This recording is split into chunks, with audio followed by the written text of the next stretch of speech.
Castlevania is an enormous series. It's a clusterfuck. And it was still even pretty complicated back in 1997 when Symphony of the Night came out, when Koji Igarashi decided to drastically revamp the series after seeing a bunch of Castlevania games on sale in a Japanese bargain bin.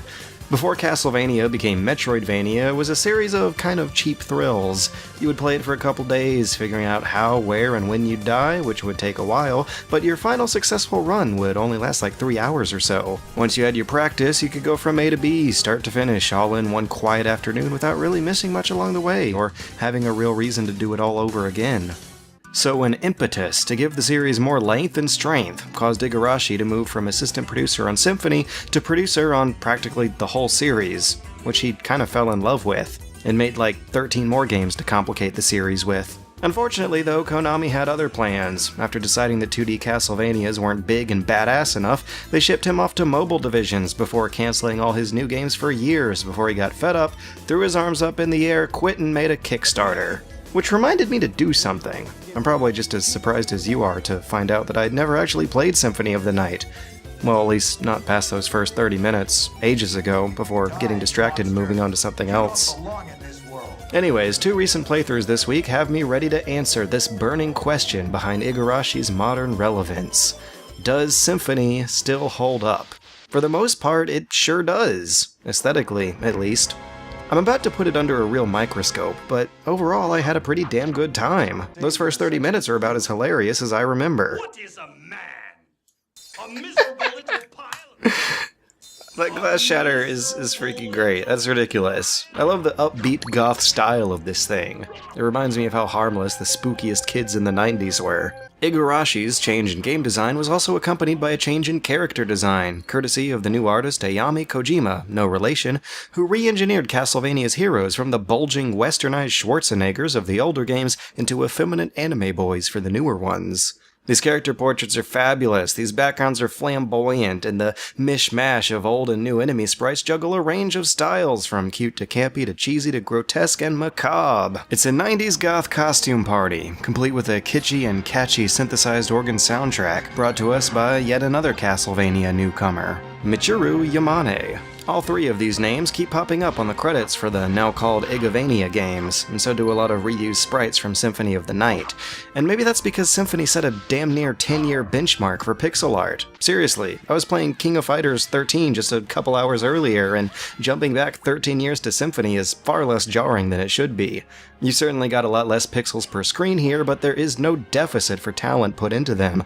Alucard's ample frames of animation were polished to a mere sheen.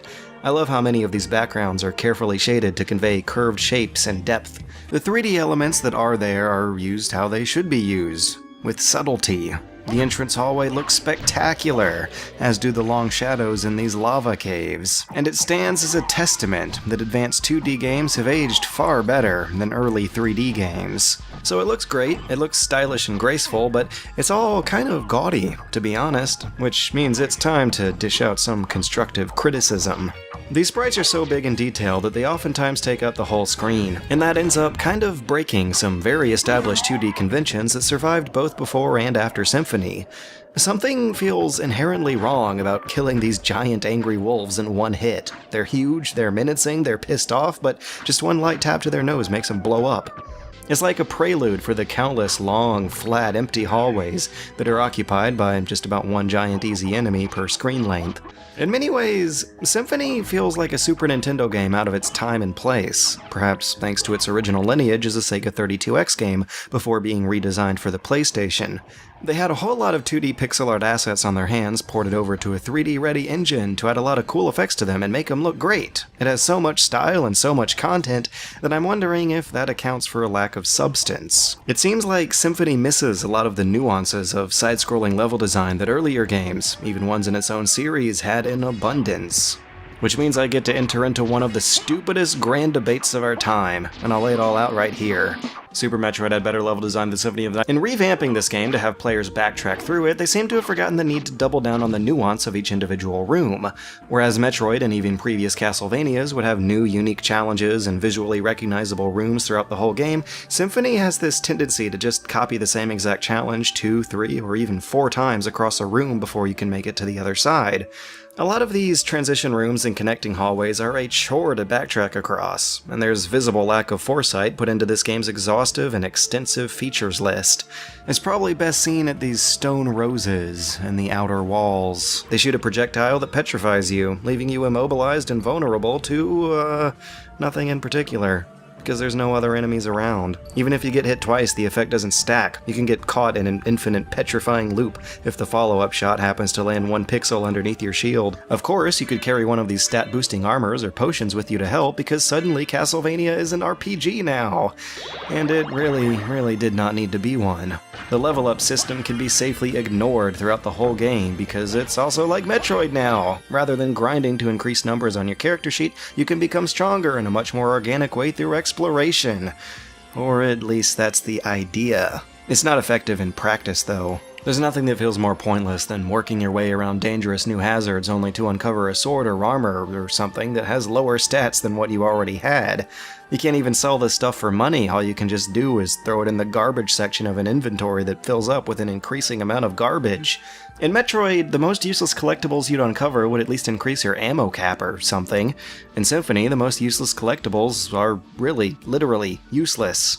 I didn't feel like I was saving money to buy nice equipment at the shop during my first playthrough, but the lack of other meaningful things to purchase meant that the Damascus Sword and Diamond Mail had me ignoring the vast majority of pickups I was finding out in the wild. Like these caches of elemental-specific resistance potions you'll never use because it's still an action game. You can still just jump and dodge your way around hazards and do just fine. Or not, because Castlevania is an RPG now. You can just power through stuff and let your armor and HP cap take the hit.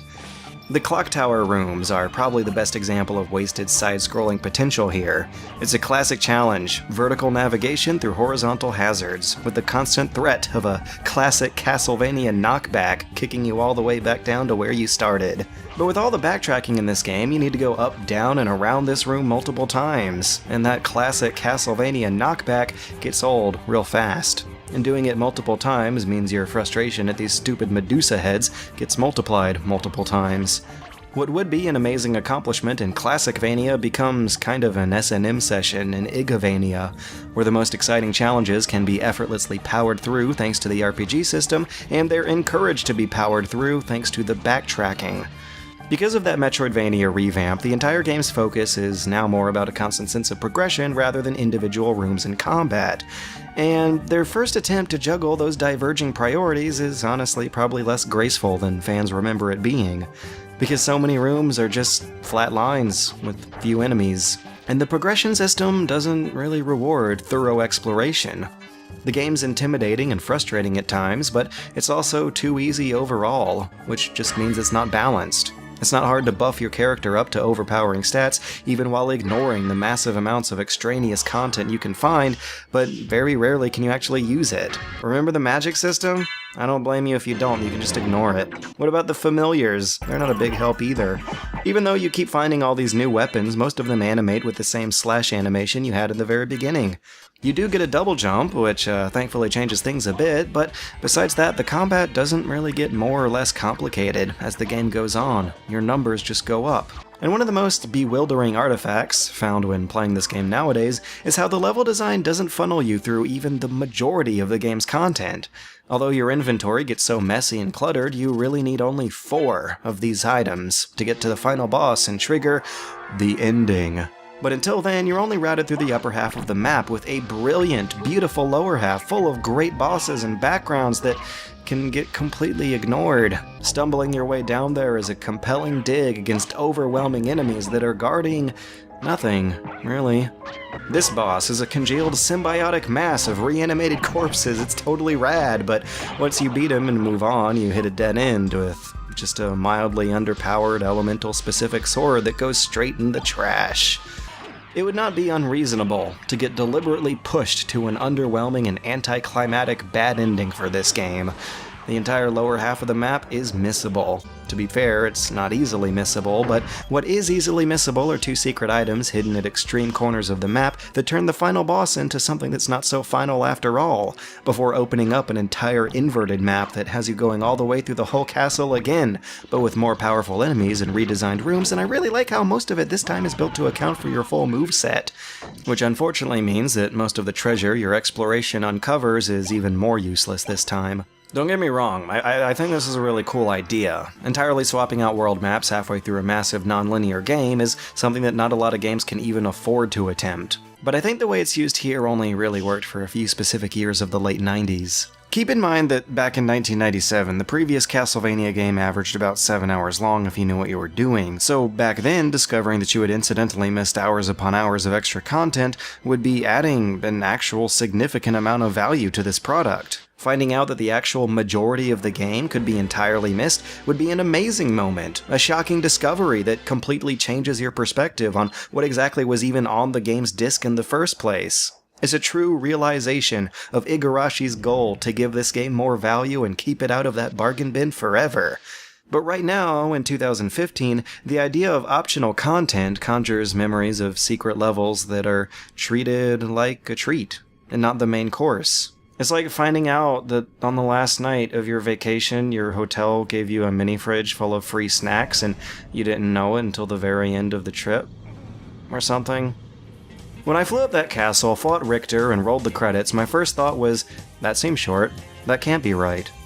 5 minutes later on Google, I was all like, oh, that explains it.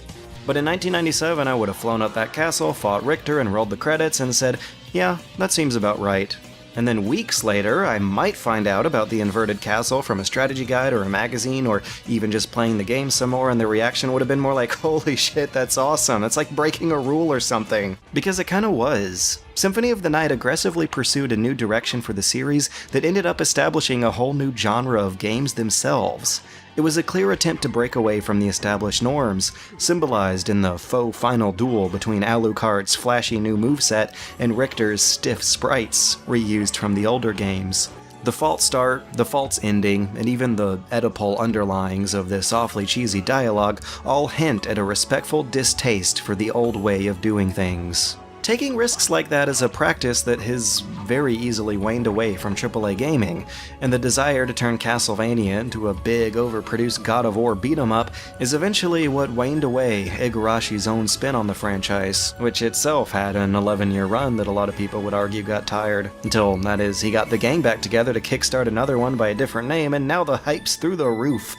It's ironic that the most support given on this experimental new funding platform seems to be for projects that remake what's old and what's established. But regardless of its quirks, of what works and what doesn't, it's finally clear to me now why the appeal of Symphony has lasted for almost 2 decades, and why so many people are eager to relive that magic. It's a fun game, energetic and jubilant in both its style and design, cheerfully experimenting with a mishmash of old and new content while aiming to reinvent and save its franchise at the same time. It gives us gothic horror with a glittery smile and an overcompensating amount of complexity that leaves room for ridiculous speedrunning and sequence-breaking tricks. The layout of this map and its treasures may feel archaic, but in many ways, its presentation is still cutting edge.